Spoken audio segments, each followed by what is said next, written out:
In the marketing communications landscape, commercial sponsorships are often viewed as somewhere between invaluable marketing tools and a chairman's whim. Fortunately, this is beginning to change, with sponsorships maturing from mere bit players to playing genuine and major roles in delivering commercial returns and benefits. But how do we know when it's done correctly and efficiently? salesandmedia.com decided to ask some experts and try and find out what really makes sponsorships commercial. Today I'm talking to Umberto Mecchi, who is not just an expert in sponsorship, but one of its greatest proponents, especially from a client point of view. Now, Umberto, thanks for joining us. Thank you. Thanks for having me. Now, clearly with a name like Umberto Mecchi, you gather there's an Italian background, so I can't imagine that Euro 21 was an exciting time for you. It was a very exciting time. Yeah, look, ever since I was a child, obviously born in Italy, coming to Australia, very avid supporters of the round ball game. Played it, not at a very high level myself, but enjoyed the game, but always watched Italy with a lot of fondness, and it was great to see them win the Euro yesterday in penalty shootouts. And never the best sort of circumstances to win a tournament, but I think on balance they probably deserved to win, but it was great to see them. Now, you watched as an Italian fan, but did you have your sponsorship hat on? Because I actually had to look up today who the sponsors were for Euro 21. Well, the one that stuck out to me, obviously, with the Cristiano Ronaldo debacle, was Coca-Cola and Heineken. Yeah. So I think he sort of amplified their exposure a little bit. But the one that struck me, which I thought was a little bit interesting, I'm pretty sure it was VW who sent the ball out in a mini car to start the major games, and that stuck out to me as an interesting sort of asset. The six that are listed as the major sponsors, you can imagine how much that sponsor would have cost. Were you got two, Coca-Cola and Heineken, Qatar Airways, I didn't see anywhere, TikTok, hardly noticed, Vivo, no idea where they were, and Menulog. Okay, there you have it. So we talk about the value of sponsorship, and we're going to get to that in a moment because obviously that's an area. But I just wonder whether, as a person who would have taken particular interest in the match, whether you saw that. How would you see right now? You're looking at that. Let's say your Menulog, and now it's a field of two, so it's not exactly earth-shatteringly research. But if you're Mr. Menulog now, how would you have evaluated that the money you'd cost in Euro 21? Well, it's a good question, and the way to answer that, I think, and this speaks for all sponsorships, is when they entered into that agreement, what were they trying to solve for? What marketing problem were they trying to solve for? And I think this goes to the fundamentals of why you do sponsorship. Now, sponsorship is, obviously a craft in itself, in terms of its, strategic, from a strategic marketing perspective. But quite often, when I see sponsorships being done, or where I deal with clients, the first question I ask is, why do you want to do it? What marketing problem are you trying to solve? So for Menulog, if it was awareness, if that's what they wanted to do and increase awareness globally in certain markets, I'm not sure. I'm just sort of. But based on our global research of two, if awareness is one of their considerations, well, maybe they didn't meet that, right? But that's what I'd be tracking, and I'd be measuring the value of that or the performance of that sponsorship on a particular measure. That could be one measure. Maybe they had activations through apps or discount. I don't know, but what I'm saying is, what a good sponsor like that, especially when you're investing that kind of coin, you'd want to know why you're doing it, what benchmarks and KPIs you're setting around that, and making sure that at the end of that you're going to be able to sort of give it a pass or fail rate on that basis. I'd imagine, I'd welcome your thoughts on it, that every sponsorship must have some sort of awareness component to it. Oh, I think by default it would have, of course. It might be a smaller market, of course, but it might be. And when I looked at those things, I thought, I'm going to ask Umberto, because I know he would have been cheering home Italy at 5 a.m, probably standing on a table in Lygon Street somewhere and letting off a flare, no doubt. But so, your background comes largely out of communications and also into finance. Yeah, so my background, Paul, was, I call myself a marketer first. So I've got a marketing degree at RMIT, and my career journey was, I started as a marketing officer in retail marketing for the ANZ Bank, and my approach to marketing hasn't just been sponsorships. It's been, the whole, let's call it the old 4 Ps. I've worked in product, I've worked in segmentation, I've worked on brand management, and my career's taken me through financial services predominantly on the client side, but I've also worked on the agency side as well. Yeah, with Shannon's. With the Shannon company, the Shannon Group, and also worked for a small direct marketing agency back in the day called Trademark DM.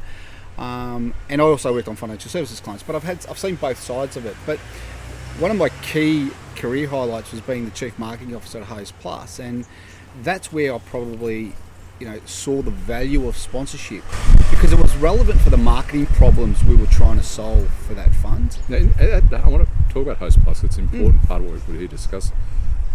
I see that your last role, if I'm correct, was Group Executive for Strategy, Marketing and Growth. Yeah. That's an unusual combination. It wasn't really. I guess my role.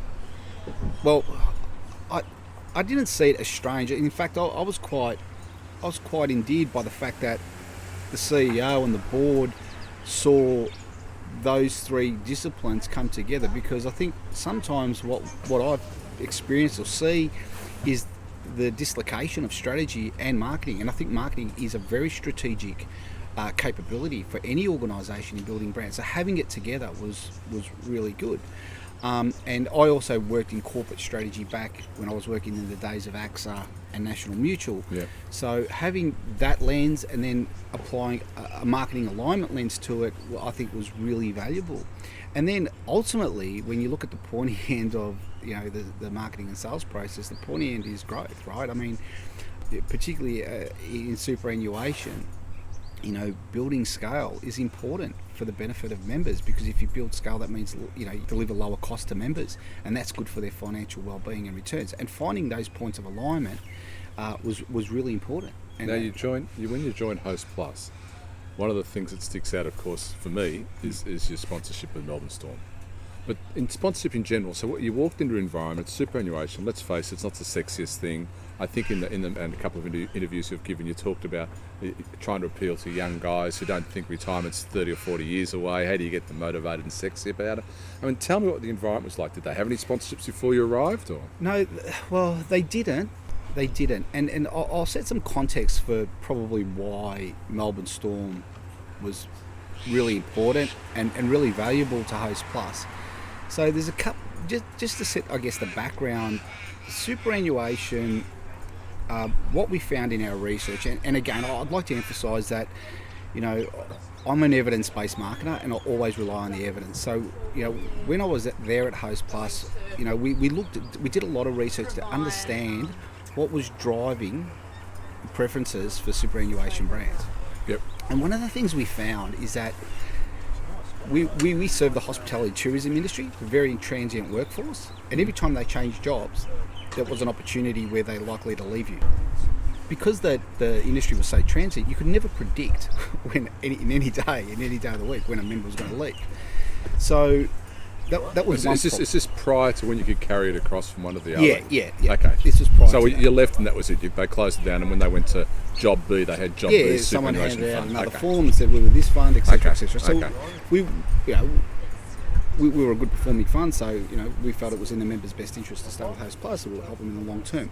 But job change was a trigger for defection, right? That was one problem we needed to solve. So that meant that, and then when you looked at our brand awareness, our unprompted brand awareness wasn't very high. So we had an awareness problem. We had the top of the funnel problem, because when someone was faced with that decision, and and they were approached by other super funds, we wanted them to unpromptly think, okay, Host Plus is my fund, but that wasn't happening. So we had an awareness issue there. The other part was growth, right? I mean, as I said earlier, scale is important in the world of superannuation. And our growth potential, we had growth opportunities. Where we had less share was in the Queensland market, where there was some state-based super funds, and also in the New South Wales club market. So we had, again, a lack of brand awareness along the eastern seaboard. We were strong in Melbourne, we were strong in South Australia, WA, Tassie, but we had brand awareness problems. So we thought, how do we solve for brand awareness? So you've got a couple of options, right? You've got radio, you've got mainstream stuff, right? You've got TV, radio, all the free press, to wear, all that stuff. Yep. And you cost that out, and that can be pretty expensive when the task is to try to stay top of mind through job changes throughout the whole 12 months of the year. So whereas buying mainstream or traditional media only kept you in focus or on air for a couple of months, because that's all you could basically afford with the budget I had at the time. So we thought, what other ways could we, what other tools were available to increase awareness? And we looked at sponsorship. And why Melbourne Storm was quite attractive was, A, it had good assets. They had research showing the value of those assets, like the awareness it was reaching, the regions it was reaching. Then we did some audience alignments, and what we liked about Melbourne, it was less about the fact that they were from Melbourne. Like I didn't know Billy Slater from a Cam Smith, I'll be honest with you, at the time. Yeah. I knew nothing about rugby. In fact, I called it rugby, and people said it's a league or union, and I stumped myself up at the board presentation, right? But I guess showing that what that demonstrated was we were solely focused on the As outcomes. You can tell, we're in a cafe outside. These are not sound effects I've added in some sort of professional capacity, I must add. So. No, but I guess just to backtrack, I mean, whilst I might have not known much about the football code, we did look at it forensically, and what we looked at elements of brand alignment, audience alignment, like would it reach our audience? And we were focused on the hospitality tourism sector in that day. Today it's a more of a general public. It's very blokey though. Well, the NRL data showed that females were equally watching the footy show, and they were equally going to games, and they were equally having memberships, and particularly in Melbourne. It was attractive because Melbourne had representatives and players that were appealing to people in New South Wales, appealing to people in Queensland. They were representatives of state of origin. So we had an asset here that we could, and a platform to catapult our brand association with this sport in regions that liked it. Yeah. The other interesting thing in terms of audience alignment, we felt, the demographics we were seeking and the members were trying to retain. And what was a really interesting thing and a byproduct, whether it was science or luck, was that every single Melbourne Storm home game was being beamed through Foxtel or free-to-air in pubs and clubs across the whole eastern seaboard. And in those pubs and clubs were our members. So it had this brand retention element. So in essence, what it enabled us to do, for the cost I would have had to otherwise attract through mainstream media for that kind of level of brand awareness, I had a platform that was cost effective, that got me the exposure in key markets for growth and retention, with a pretty good solid asset, pretty reputable club, high performance club. Sure. And it gave us the relevant exposure to the relevant markets. But for superannuation, it was a pretty brave decision. I mean, we were heavily regulated, and we have to meet what's called the sole purpose test. And we challenge that because with the sole purpose test, you have to demonstrate the value of every dollar you spend, because we're profit for members fund. So I'm on the board of Host Plus, and you come to me, and we've been invested heavily in Storm for 3, 4, 5 years. And I read the front page of the papers that say they've been discredited, they've been cheating, they've been stripped of points, they've been stripped of premierships, reputational issue. I mean, how did you handle that? Well, it's interesting. That was a very difficult thing. So with every sponsorship, even before that happened, Host Plus, being the great risk managers that they are, they manage $60 billion for over 1.2 million Australians. So they're pretty good risk managers. We really look at risk with every partnership, and one of those is player misconduct. Of course, if players, there's a risk that they'll fess up. How do you control this? Wasn't just a guy going out for a few drinks after Saturday night. And this is the point. You can always manage risk for play misconduct, but we never imagined we'd have to do it for management misconduct. And under those circumstances, and unfortunately, there was no other choice but for Host Plus at that time to withdraw their sponsorship. The business brand is built on trust. It's a fiduciary. So, at that time, Host Plus, I think, made the right. I wasn't there at the time, but they made the right decision to pull out, because I think the basis for that decision would have been one where trust is everything when it comes to investing money for their members. And yet, when I looked on the Storm website today, they're there. They're well, let me talk about. Why'd you go back if that trust was broken? Well, one thing I will say, I think it's got more to do with the character, probably, of the Host Plus brand, in that it's a long-term investor.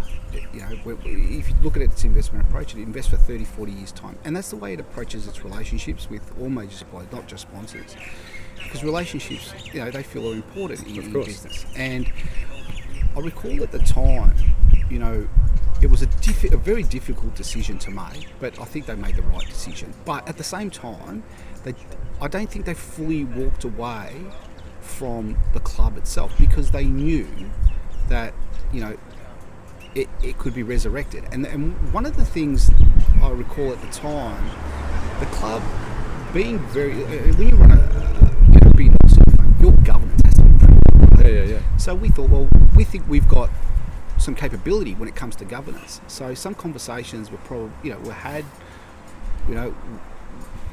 with Melbourne Storm, saying, look, if you need help in revisiting your governance for moving forward, let's do that. And once I think the fund felt comfortable, because a lot of things changed, the governance changed, new management came in, new leadership.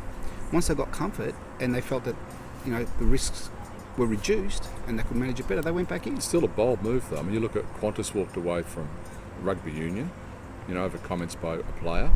I can recall my days where TAC walked away from Essendon Football Club and then Richmond Football Club over drink driving incidents and speed incidents, both of which are major sponsors. And yet here we are. You've one of the biggest scandals in rugby league history in Australia. So you've not necessarily walked away, but backstepped a bit, gone back into the shadows, and then come forward again. And it's been a remarkable success. And as I said, they're still listed as a premium partner. I think it all goes to It's a great credit to you, by the way. Well, it's not really. I don't want to take credit for it. I think it's just good business. Like, I think it's about your risk appetite, right? And in any decision, not just sponsorships, but any business decision, any supplier you select, you've got to look at the risk appetite. And good boards and good governance structures will look at what's our risk appetite to take this on. So obviously, when the event happened, the tolerance was broken for Host Plus. They probably pulled out. But when they saw prior to that, the value was amazing. So it's the one I associate with, as I said. But it's funny because you look at it. I actually looked up who else they sponsor at the moment, and I know. And when they said the Gold Coast Suns, you go, "Oh, yeah, okay, makes sense." I mean, I think I have seen on the jumpers. But Penrith Panthers, Brisbane Broncos, I had no idea, and GWS had no idea. Yeah, well, I don't know if they still do GWS. I was listed as that. That's what I was saying. So it's some seem invisible, but that reason it just seems synonymous with Melbourne Storm, and obviously did the job. How do you measure that success then? I mean, you and I have talked about, I've read stuff you've written already about, it's not just about the ROI, it's about so many other things. It's about audience participation, engagement. For you personally, what do you look for? Well, I mean, as I said at the start, I think sponsorship is accountable. It's got enough data to be able to measure it. So for me, success, I don't look at, when I look at a marketing program I just don't look at the success of that one sponsorship, right? I think the best marketing is where you've got an integrated marketing communication platform, and sponsorship is just one part of that toolkit. And so if awareness is, if sponsorship has to play the role for awareness, how well is it doing it? Okay. And that's what you measure. So overlaying this, for example, like a Storm sponsorship, we'd be running brand tracking in the background. We'll be saying, Melbourne, how big is the acquisition opportunity amongst the Melbourne Storm followers? Is it sizable enough, to want it? Then we'll track, intention to purchase, likelihood, likelihood to buy. So you get to pick one, qual versus quant. Which one do you pick? Quant. So it's still a numbers game. Yeah, absolutely. And again, every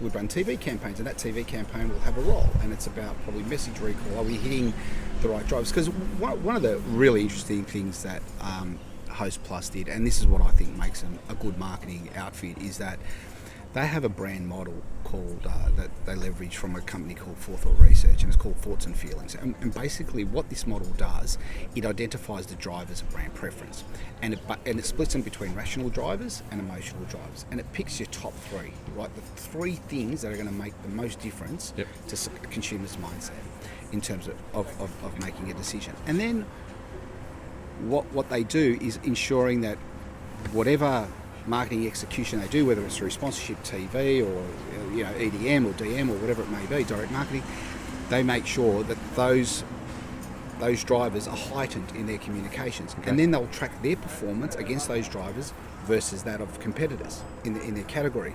And what this model shows is that it has proven that if you focus on these drivers and you do it better than your competitors, and you do it louder than your competitors, more visibly than your competitors, and you perform better on those metrics, it will translate to market share. And the coefficient is 0.077 or something. So it's a pretty strong correlation to market share. And this model has also been applied to airlines. It's been applied to fast-moving consumer goods. So it carries across the industry. So it carries across. So when it talks to measurement, it's not. There's specific operational measures on the sponsorship. Is it performing to the KPIs we set for it? But also broader brand tracking. So.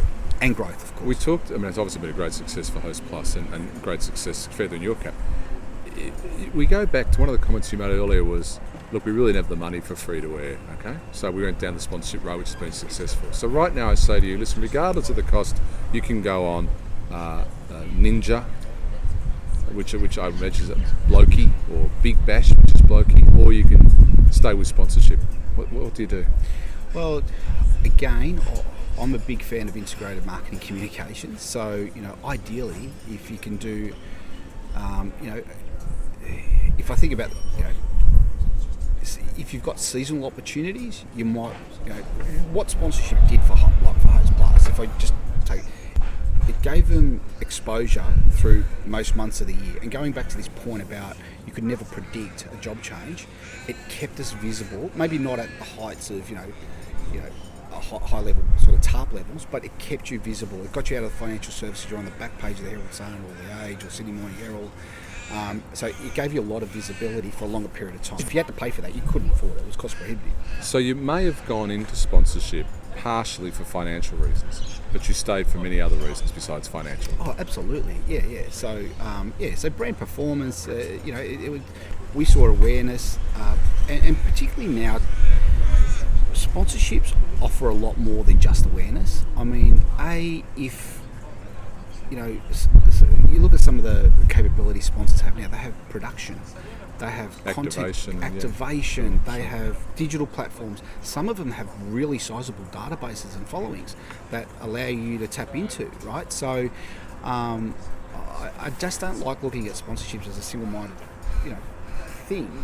They can offer a lot more, which is unusual for marketers. A lot of marketers kind of think there's marketing, and then whatever's left over will think about sponsorship, or it's the chairman's whim, which is let's do the ballet, or let's do. It's like if you're a builder, you're going to have in your toolkit, you're going to have a saw, you're going to have a wrench, you're going to have a screwdriver, you're going to have a hammer, and you're going to pull out the appropriate tool for the appropriate job. I think people think sponsorship's the Allen key that's in the toolbox, which are rarely using. Probably, but that's that's a simple metaphor, because I think marketing's like that. You've got to work out fundamentally what problem are you trying to solve, and sponsorship won't solve them all. Let's face it. I'm talking to Umberto Mecchi from Mechanism now. Now I understand where the name came from. When you left Host Plus, why Mechanism? What does Mechanism do? Well, it was at a time. It's a bit of a personal story, to be honest. My wife was diagnosed with breast cancer. Okay. And that sort of wakes you up and focuses you a bit. Sure. And I just felt that certain things in life were a lot more important. I loved Host Plus, and I still do. And I love the people there. They've been so good to me, and probably I would credit the opportunity to do what I do to them, because they gave me some great opportunities and freedom to explore things. But at the time I figured I was just over 50.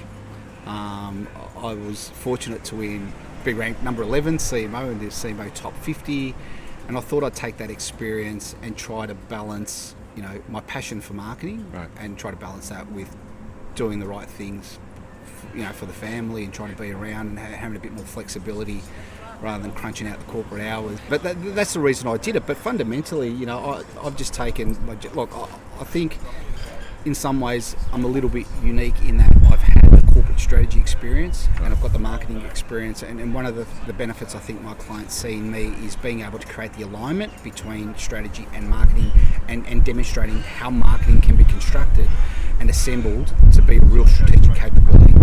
And if we want to learn more about you, they go to mechanism.com. That's right. Which is MECCHINISM.com. And I bet you have to spell that out every single day. Absolutely, but look, I think it was a play on the words, and the mechanism is it's definitely a play on the words. I picked that up. And it's a play, like, I mean, you know, if I had to sort of construct the value proposition, the mechanisms or the value or the contributions I make, a little mechanism that can hopefully, you know, create some alpha for you or create some change and some positive change for you and your customers and your brand. Umberto, I want to leave you with one question. When you've looked at, obviously you looked at Storm, you did Storm, and obviously you've looked at things like Gold Coast Suns and Penrith Panthers. What was the one that got away? That's a great question. Look, I'll start by saying I have no regrets, right? Okay. You know, and I'll put it to you, make the best decisions you can with the information you have available at the time. Now, this one wasn't a sports sponsorship. It was a media sponsorship, right? Okay. So it was in the day when MasterChef entered the Australian market. And the media company sat me down and they said, mate, there's this thing called MasterChef that's coming. It's amazing. It's been proven overseas. And, you know, it's aligned to your industry. It's fantastic. And there's a lot of interest from other categories around this in fast-moving consumer goods. This is the price. And I've gone, sounds great, but that would mean that 90% of my marketing budget would be on this one big bet if I was to do it. Can we do a deal? They go, no, this is it. There's a lot of demand. If you're not interested, we'll walk on. And look, at the time, it would have meant one big bet, 90% of your budget, at the cost of stuff that was working. You know, was I willing to do that? Was I willing to take that risk? It was a big bet. In my own investment philosophy, right? I don't try to time the market. It's a mug's game. Yeah. And I didn't have the data. And don't bet the farm. Yeah, and I don't bet the farm. And I didn't have the data. Like, Yeah. you know, I was working on a possibility or a probability. If I had a crystal ball in front of me, it might have been a different decision.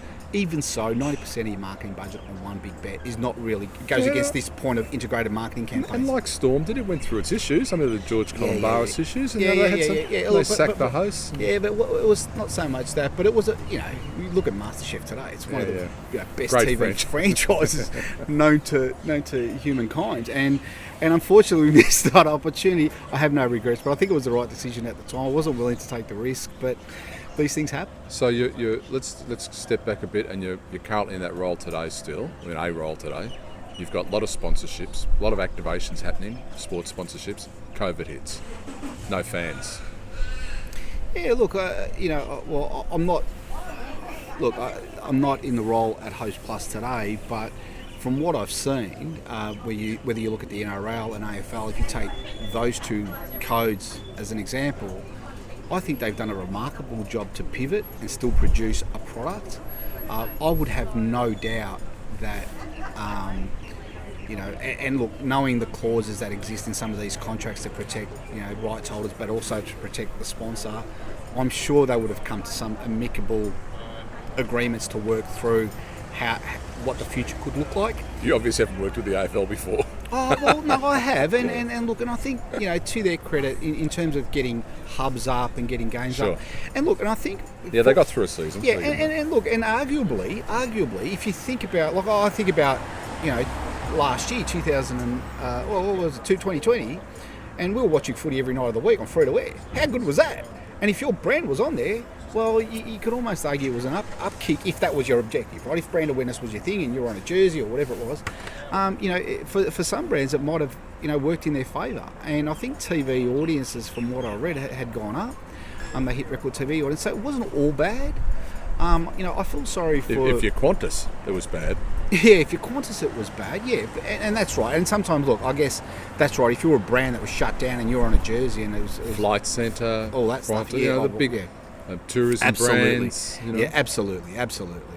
But for others, it was a bit of hit and miss. But, like again, pandemic, it's all about risk management. And how do you... If you're buying sponsorships, I mean, you talked to me before, is price just a thing? Look, I know with the sponsors we looked at, you look at a whole set of risk scenarios and you try to protect yourself. Even the way the payment schedule's set up, do you take money up front? Do you pay money up front, or do you wait for services to be delivered? Sure. Well, I've got clients, as you know, involved in the Grand Prix. Hasn't been a race for 2 years. Yeah, well, it's a tough ask for them. It's tough. Do you still go to Storm games? Occasionally I do, yeah. Okay. Occasionally. So the passion was really, there's a real passion. Yeah. Look, Not as passionate as Italy and Wakefield. No, not at all. But Host Plus has, I think one of the credits to them is, this notion of long-term relationships. I mean, you got to think too. It takes a year to build brand salience with some of these partners. It takes a bit of time to get the operating rhythm going. I mean, I think you talk about Storm, but their longest-standing partnership was with Richmond Football Club, and that all started because I recall we were trying to buy some outdoor signage. Oh, you wanted the Punt Road signs? And Punt Road was good value, and we took advantage of that, and then that led into a minor sponsorship, and we were with them from the days of the great and late Danny Frawley, and when times were tough at the club, but we stuck by them long term, and you reap the rewards, and look. Another thing I'll leave you with: we never did a sponsorship on the probability of whether they're going to be a good or bad team. Every bet's not going to win a grand final. Sure. But you just go, you look at the client, you look at the asset, you look at the culture, you look at its values, and there's some of the things you assess them on as well. Umberto Mecchi from Mechanism.com. It's been fantastic to talk to you. Thank you very much for your time. And can I suggest, as you have a .com, when you go global, that you ring up Qatar Airways, TikTok, Vivo, and Menulog, because you've got to be able to do a better job than they're doing. Oh no! Look, it's easy from an outsider's point of view to have a look at that and criticise those sort of things, but I'm sure they've got some really good people at those brands, and they're going through the process, and I hope they are. But there is good marketers will do it well, and when you invest in that kind of coin, particularly at the Euro global level, I have no doubt that they're crunching the numbers. So. My money says Euro 22 will not feature Qatar Airlines. Oh, who knows? Well, they've got their World Cup next year, so yeah, we'll see. We'll see. Umberto, thank you once again. Thanks, mate.